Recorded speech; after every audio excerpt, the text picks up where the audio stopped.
I made a video yesterday about autism and my child having autism and advocating for other parents. And now I want to share a bit of our journey and what happened. So something a lot of parents may face is regression in autism. So when my son was little, like a baby, he was meeting his milestones. He was starting to say words, eating a variety of foods.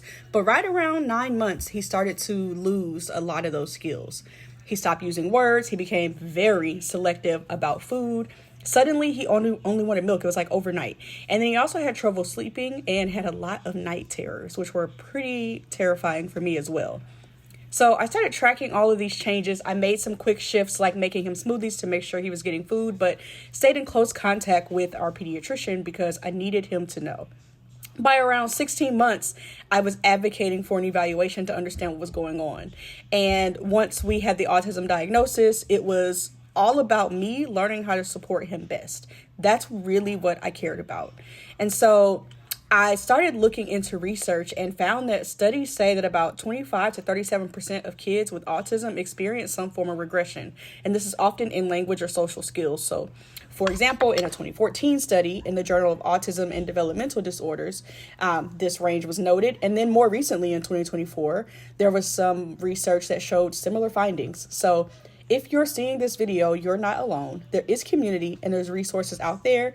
And this is where I share some of those resources. So definitely check out places like the Autism Self-Advocacy Network, the Autistic Women and Nonbinary Network, and then for families of color, absolutely check out the Color of Autism Foundation.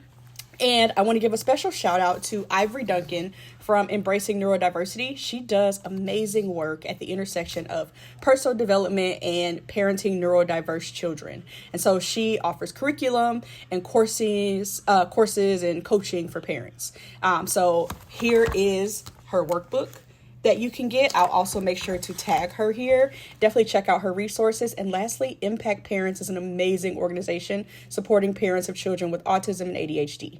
So my suggestion is to advocate early, reach out for support, and know that we're all in this together, okay? And also feel free to follow accounts and definitely check out the hashtag #ActuallyAutistic.